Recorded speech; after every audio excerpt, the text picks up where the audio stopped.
And then we just spent the rest of the time just polishing the pictures, because I'm very self-conscious about the work, and the work that you see in that piece is actually not final. So I have a really hard time showing people work in progress, and I'm hoping to finish. The producer's back there. I'm hoping to finish soon, so we can all take a break. It's been this kind of project. If you're not crazy when you start it, you will be crazy when you finish, because it takes so much from you. And you know, like I work other jobs. This is my job. Like other jobs are things that I do when I'm not working on this, right. And usually my brain's kind of always on this. And where are you now with the project? We have 6 more shoot days. So that's 3 more weekends. We just did a shoot up in Lagunitas last weekend, and I have some pictures from that if you guys want to see. Yeah, sure. Yeah. And then lots of posts and compositing and rod removal. Yeah, well, post is happening in parallel, so we should, in theory, finish relatively close together. We start at the top and just bring it on down? I mean, you can go ahead. Let's kill the lights.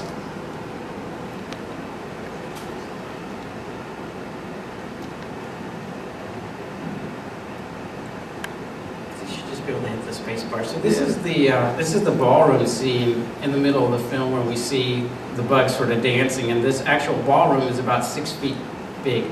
And we can't make puppets that small. So we shot this element last year. It's just a background plate. And you can go to the next one. Or you can just actually... Yeah, spacebar. And these guys will be in the foreground at some point. They're kind of enjoying the party. And then to actually get the dancers in there, we had to build a larger platform. So this is what the ballroom looks like if the dancers are 10.5 inches tall, and this is what we were doing last week. And so this is a platform of paper tubes and balloons at a whopping cost of $43. And once we line it up to picture in camera, so it kind of generally fits the ballroom, we go 1 by 1 with our real puppets, and we make them dance. And our puppeteers did 36 different positions. I think it was it was a lot of positions. It took a long time. What's that? And then you loop that?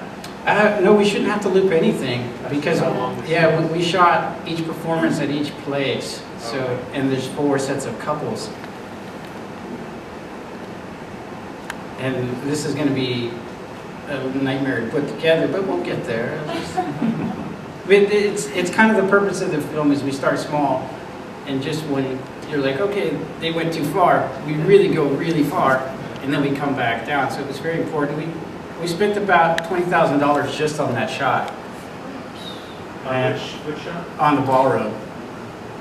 And this one I'm going to skip over. We can go to the middle of it. Oh, you want to skip the middle of it?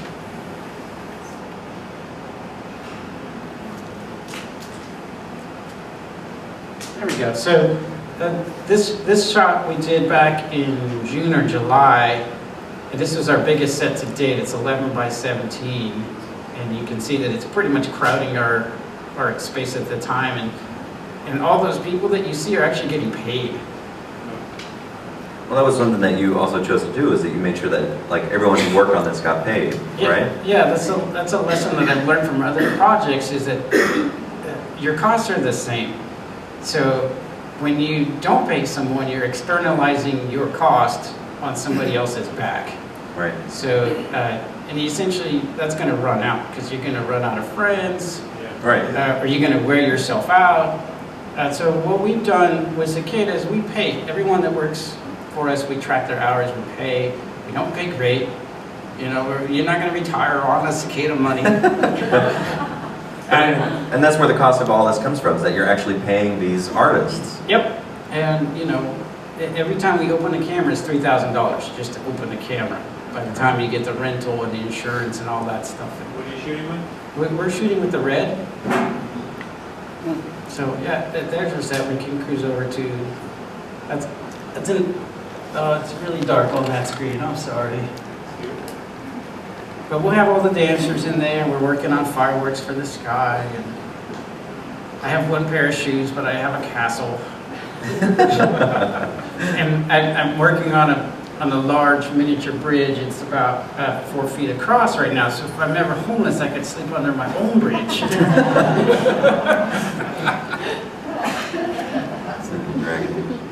So this is another scene that we did just this last weekend. This is it's Princess at Dawn.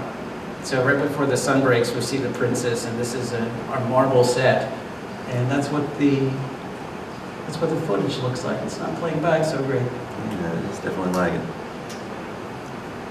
But she's very, very pretty. And we spent a lot of time on that dress and her little thingies. Well, so to kind of keep going with, like, you're saying that you're not doing this to try and get money, right? You're just trying to be able to cover the cost of it and then take it out there, right? At this point, we're not really looking to get any money back. I think what's important is to be done, and to show it, to have it be there, have it be real, and for people to go, okay, like, they can do it, we can do it, and keep sort of that non-greedy momentum moving forward as kind of a force of its own. Because I think, part of the success of the Kickstarter video is that people empathize with our message, or the simple, what is the right word?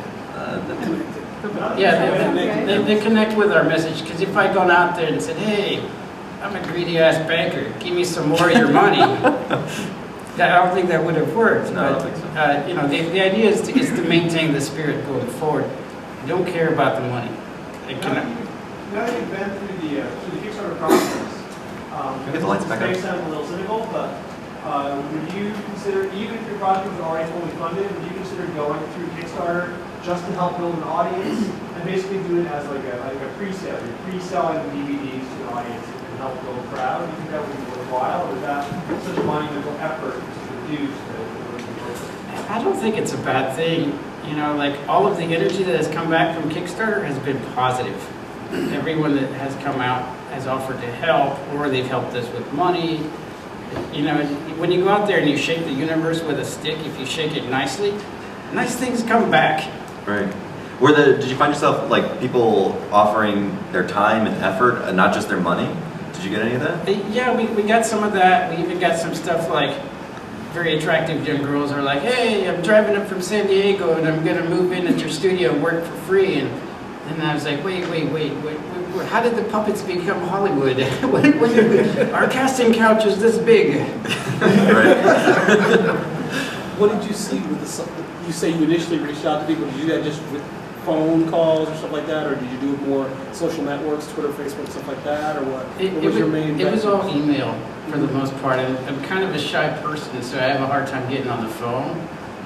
So it was all email and it's kind of, and Facebook as well. Yeah, I know. I saw it through Facebook. So we have mutual friends, and the day it came out, it was like all of a sudden, just everyone was talking about it. Everyone was putting it out there, and I mean, and certainly the video speaks for itself to the point where you see it, it's like, wow, yeah.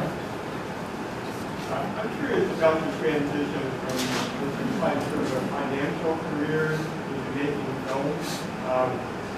Did you recently start from scratch, or how did you develop these ideas and the expertise to actually jump into those fields? So the question is, talking a little bit about your transition from going to be a successful filmmaker working for other people to now doing your own projects? Obviously, you have a lot of knowledge about how to do this and that. We're starting from scratch, but I'm curious about how did this transition occur? Midlife crisis? Yeah, there was a midlife crisis, and the puppet stuff, we had no idea what we were doing. That's the honest truth. And the camera stuff, I still don't really know how to use that stuff. Like, that first picture that I took on the kitchen table was out of focus, but I know how to paint focus back in from having worked on movies. So, even though my picture was crap, I sat in my closet and I'm like, and I made it okay. And I'm like, okay, we can really mess things up. I know how to fix stuff. So you didn't have a background in film before that? Yeah, I spent many years doing terrible, crappy films for Hollywood. I worked for Lucasfilm for a little bit. not saying any of their films are crap. All of their films are precious.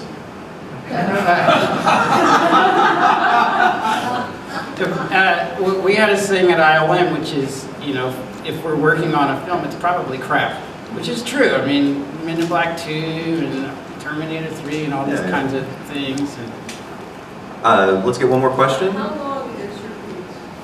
I believe our piece is 2.5 minutes. 2.5 minutes? Yeah. That's what, and how are you going to distribute? How are you going to put it out there? Oh, the final product. The final product's actually closer to 4. We are going to go the festival route for the most part, generate viewership that way. We have not figured out how we're going to deliver it online, but that should be part of our process. Just because I think we'll reach more people that way. And the idea being that if we make it, people will go, hey, this is why you should go out on a limb and try stuff. Or if we terribly fail, give you guys a reason not to. What is your message in that film? Do you have a message? No. Okay. What about Cicada the Future? We have talked about a sequel, Cicada Hunter.